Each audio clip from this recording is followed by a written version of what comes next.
Welcome to Mastering Solutions. If we draw a picture of what's happening, we have this water that's sitting on the glass. We'll say down here is the glass. So N sub G is 1.50 for the N of glass. We know this is water like we talked about. So N of water is going to be 1.33. And obviously the N of the air is 1.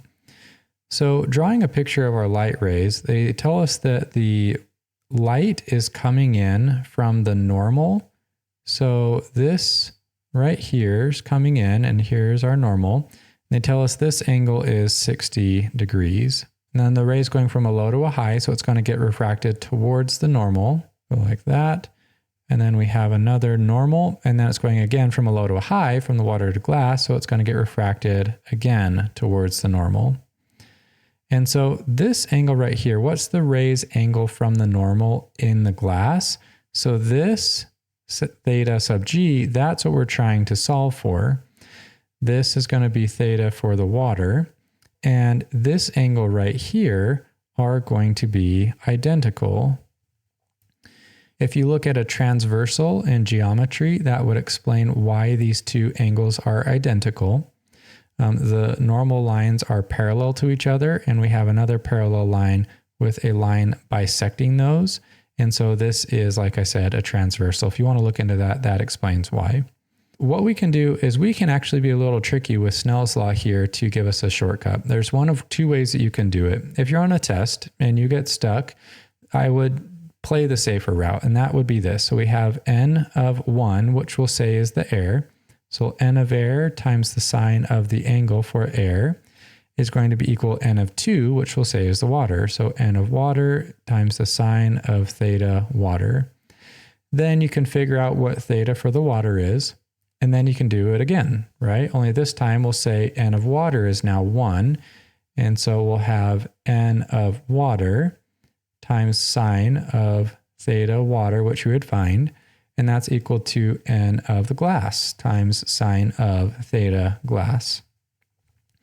But look what we just did. We said that N air sine theta air is equal to this expression right here. But Ng sine theta G is also equal to N sine theta W. These are the exact same. So the final equation that we'll be using is N of the air times sine of theta air is equal to N of the glass times sine of theta for the glass. So we basically were able to cut out a step instead of having to do Snell's law twice, and we can now simplify this to solve for theta of the glass that we're trying to solve for. So to do that, we'll divide both sides by N of G, so that goes away. So N air sine theta air over N of the glass is equal to sine theta G.